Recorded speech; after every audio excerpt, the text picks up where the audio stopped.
Hello to everyone, আমি বিদিশা। আপনারা সবাই কেমন আছেন? আশা করছি খুব ভালো আছেন। আমিও ভালো আছি। আজকে আমি আপনাদের সামনে আবারও একটা নতুন রেসিপি নিয়ে চলে এসেছি, চিকেন কারি, যেটা খুবই সিম্পল, সবাই খেতে খুব পছন্দ করে, সবার কাছে রান্না করাটাও খুব ইজি ব্যাপার। তো আমাদের এর জন্য কী কী লাগছে, ফার্স্ট অফ অল আমাদের তো চিকেন লাগছেই। তারপরে আমাদের লাগছে পেঁয়াজ কুচি, টমেটো কুচি, আদা রসুনের পেস্ট, আর মেন ইনগ্রিডিয়েন্টস যেটা, সেটা হচ্ছে জিরে আর শুকনো লঙ্কা বাটা। এটা কিন্তু আমি শিলে বেটে নিয়েছি।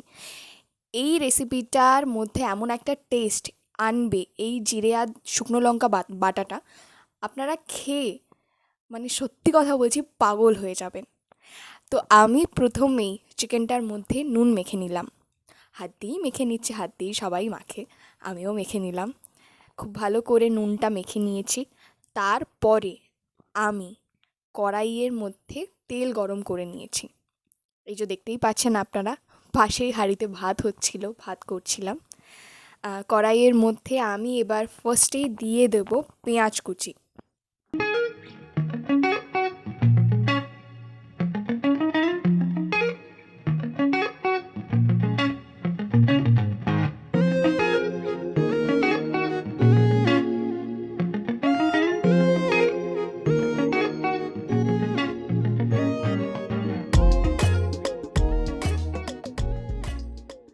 পেঁয়াজটাকে কিন্তু খুব ভালো করে ভাজতে হবে। ওই 2 মিনিট পেঁয়াজটাকে নিয়ে নাড়াচাড়া করলাম সেটা কিন্তু চলবে না। ভীষণ ভালো করে পেঁয়াজটা যতক্ষণ না লাইট ব্রাউন কালার হচ্ছে, ভেতর থেকে সফট হচ্ছে, পেঁয়াজের যে একটা স্মেল থাকে সেটা যতক্ষণ না চলে যাচ্ছে, আমাদের কিন্তু ততক্ষণই পেঁয়াজটা ভাজতে হবে। পেঁয়াজটা এই রকমভাবে ভাজা হয়ে যাওয়ার পরে তারপরে আমি এর মধ্যে দিয়ে দিচ্ছি আদা রসুনের পেস্ট। এই আদা রসুনের পেস্টটাকেও আমাদের খুব ভালো করে কষাতে হবে। এরকম নয় যে আমরা মানে ভাজা ভাজা হয়ে গেল, তার মধ্যে থেকে পাশ থেকে তেল উঠে এলো, সেটা কিন্তু একদম না। জল দিয়ে দিয়ে আমাদের মিনিমাম 10 থেকে 12 মিনিট আদা রসুন আর এই পেঁয়াজটা খুব ভালো করে কষিয়ে নিতে হবে। অল্প অল্প করে আপনারা জল দেবেন আর বারে বারে কষাবেন, নাড়াচাড়া করবেন, না হলে কড়াইয়ের নিচে আবার লেগে যেতে পারে। তারপরে আমি দিয়ে দিয়েছি হলুদ গুঁড়ো।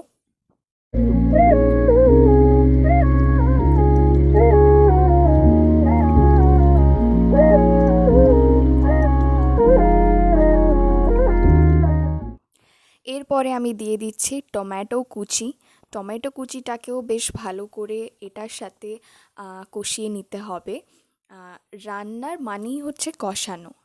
বিশেষ করে স্পাইসি খাবার যেগুলো হয়, ধরুন চিকেন, মাটন, যত আপনি কষাবেন তত এর টেস্ট ভালো হবে। কষানো মানে এই না যে পুড়ে যাবে। জল দিয়ে দিয়ে কষাতে হবে। এরপরে আমি এখানে টক দই অ্যাড করে নিয়েছি। টক দই আর টমেটো দুটোই অ্যাড করেছি, কোনো টক হওয়ার ব্যাপার নেই, আলাদা একটা টেস্ট আসবে। তারপরে আমি দিয়ে দিয়েছি জিরে আর শুকনো লঙ্কা বাটা। তারপরে আমি চিকেনগুলোকে ছেড়ে দিয়েছি। তবে হ্যাঁ, জিরে শুকনো লঙ্কা বাটা দিয়েও মিনিমাম 2 মিনিট কষিয়ে নিয়েছি, তারপরেই আমি চিকেনগুলো অ্যাড করে নিয়েছি।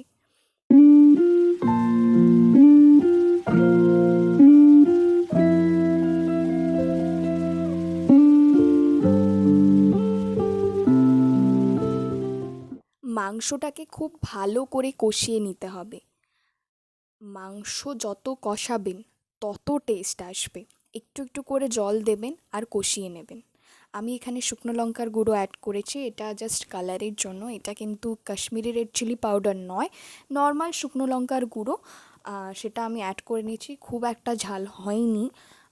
আপনারা চিকেন যত কষাবেন চিকেন তত সফট হবে, তত টেস্ট হবে। চিকেন কেন, মাটনও, এভরিথিং। মাছের মশলাও যখন আপনারা, মাছের ঝালের মশলাও যখন কষাবেন, ভীষণ পরিমাণে ভালো করে কষাবেন, দেখবেন আলাদা একটা টেস্ট আসবে। এরপরে আমি দিয়ে দিলাম এখানে তেজপাতা। আমি কিন্তু তেজপাতা তেলের মধ্যে দিইনি, আমি কিন্তু এই অবস্থায় দিচ্ছি, কারণ এটার জন্য একটা তেজপাতা যে নিজের যে স্মেলটা আছে সেটা চিকেনের মধ্যে চলে যাবে। এখানে এই চিকেনটাকে বেশি টেস্টফুল বানাচ্ছে জিরে বাটা, শুকনো লঙ্কা বাটা আর এইভাবে তেজপাতা দেওয়া। এই তিনটের যে স্মেলটা আছে চিকেনের মধ্যে একদম ভেতরে ঢুকে যাবে। খেতে অসাধারণ লাগবে, অন্য চিকেনের থেকে ডেফিনেটলি আলাদা হবে। আমি চ্যালেঞ্জ করে বলতে পারি খুব ভালো লাগবে, বাড়িতে ট্রাই করুন আপনারা। আমি এরপরে দিয়ে দিয়েছি আমাদের গরম মশলার গুঁড়ো। আর সামান্য আমি নুন অ্যাড করেছিলাম, বিকজ আমার নুনটা একটু কম ছিল চিকেনের মধ্যে। চিকেনটাকে কিন্তু খুব ভালো করে কষিয়ে তারপরে আমি জল ঢেলে নিয়ে একটু ফুটিয়ে নিয়েছিলাম। এইভাবে আপনারা রান্না করুন, খুব ভালো লাগবে। কমেন্ট বক্সে অতি অবশ্যই কিন্তু আমাকে জানাবেন কেমন হয়েছে। তারপরে আমি কুচি কুচি করে ধনেপাতা কাটা আমি চিকেনের উপর দিয়ে দিলাম। যদি আমার এই রেসিপিটা ভালো লাগে তাহলে অতি অবশ্যই লাইক, শেয়ার, সাবস্ক্রাইব করবেন। লাইক তো ফ্রি, সাবস্ক্রাইবও ফ্রি। কী আছে, একটা লাইক সাবস্ক্রাইব করে দেবেন আমার চ্যানেলটায়। বিভিন্ন ধরনের রেসিপি আমি আপনাদের সামনে নিয়ে আসছি, বিভিন্ন অনেক কিছুই আমি আপনাদের সামনে নিয়ে আসবো আমার এই ছোট্ট একটা ইউটিউব চ্যানেলের মধ্যে। ট্রাই করে বলবেন কেমন হয়েছে। আজকের মতো টাটা।